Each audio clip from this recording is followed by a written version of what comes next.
Far too often, I am guilty of finding tools and techniques, growing comfortable with them, and then rarely branching from that setup. An example is when it comes to digital photography.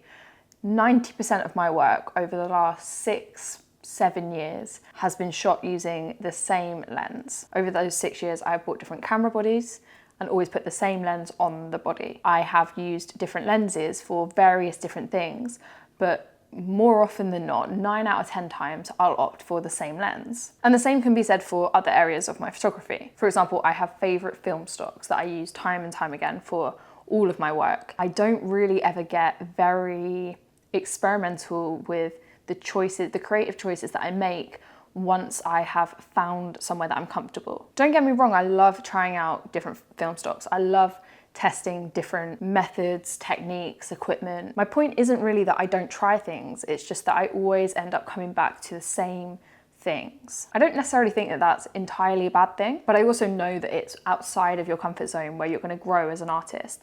And I definitely feel as though that is very true for me, in the sense of all of my best work, all of the work that's really elevated me as a photographer, elevated me within my career, has been when I've stepped out of that comfort zone. And I felt, I would say particularly over the last 18 months or so, that I have been so firmly grounded in what I know and maybe living within that safe space for a little bit too long. When I started shooting film, everything was new to me, and I almost had less fear then because I didn't know anything. I would just go into things, I would try new film stocks, I would use different film stocks on every shoot, I would experiment a lot more. When I became a little bit more used to shooting film, that kind of fearlessness about trying new things kind of faded. But recently I was kind of forced into a situation where I needed to try a different film stock or use a different film stock. And this happened to me twice on 2 different shoots, and it was the same film stock. And this was because I just basically didn't have anything else that was suitable at that time. So either I'd run out of film or I hadn't planned accordingly, and this was the only film stock that I had on me in both of those situations. And that film stock is Kodak's Ektar 100. So Ektar 100 is commonly thought of as a film stock for landscape photography, for landscape photographers. You know, if you go to Twitter, you will see tweet after tweet, X's after X's. That doesn't quite sound right. You know what I mean. You'll see post after post of people using Ektar 100 in landscape photography, and there is quite a discourse as to whether or not it is suitable for portrait photography. In today's video, I'm going to be talking about both times that I've used this film stock, and both times I have used them in the studio for portrait photography. The first time using it in daylight and with constant lights. The second time using it with strobes. So let's take a look at some of the photos and just go over my initial thoughts on this film stock.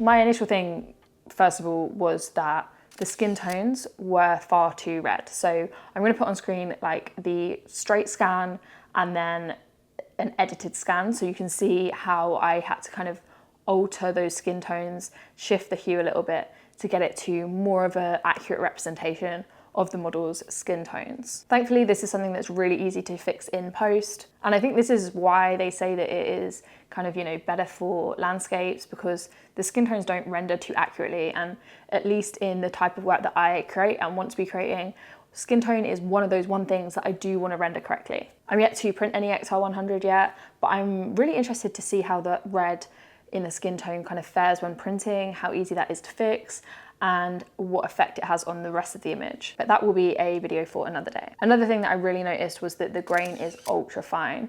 You know, it is described as ultra fine, but I don't think I've ever used a film stock where the grain is actually this fine.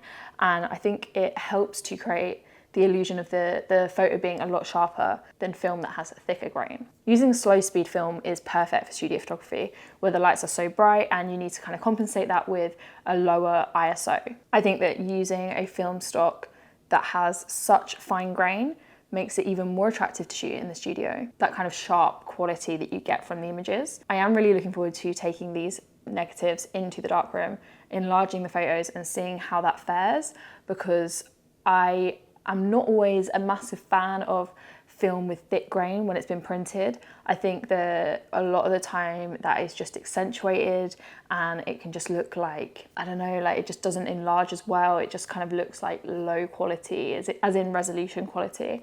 So hopefully I think that these photos will enlarge quite nicely. But XR100 isn't ordinarily a film stock that comes to mind when I think of shooting portraits in the studio. But really having such a slow speed ISO, having such fine grain, and knowing that you can fix those skin tones in post, it can actually be a great film stock to shoot in the studio. Ordinarily, I would probably opt for Kodak Gold 200 in the studio, and I think it's still going to be my go-to for studio work, just because it does render skin tones that little bit more accurately, and I'm not gonna have to worry about fixing that in post. But I am still really impressed with shooting Kodak Ektar 100 in the studio, and I look forward to shooting it a little bit more, putting it to the test, and I might actually head out and shoot some landscape stuff with it very soon. But the next steps for me with XR100 is printing it and seeing how it fares in the darkroom. If you're interested in that kind of content, a bit more printing stuff will be coming to the channel soon. I haven't really had the time to get into the darkroom as of late. As many of you know, I've recently moved flat, which is why we have this echo in this room, because there's not really any furniture in here. That has kind of taken up a lot of my mental capacity as well as my time. So the darkroom has been sorely neglected. But over the summer, I do intend to spend a little bit more time in the darkroom and bring some more printing videos to the channel. But in making this video, I really noticed how stagnant I've become in my own practice. And this is something that I really want to make an effort to combat. I'm usually not afraid of learning new skills, but my problem is that once I grow comfortable with that skill, I then don't really push myself, or I don't go back to that skill to try to develop on it. In the last few years, I've really invested a lot of my time and energy and resources into learning new things, you know, studio photography, darkroom printing, film photography in general is something that I only really started just pre-pandemic. But I don't spend a lot of time pushing myself in those areas once I've kind of got to grips with them. I'm telling you guys this to hold myself accountable, because the last thing I want to do is grow stagnant within my own work.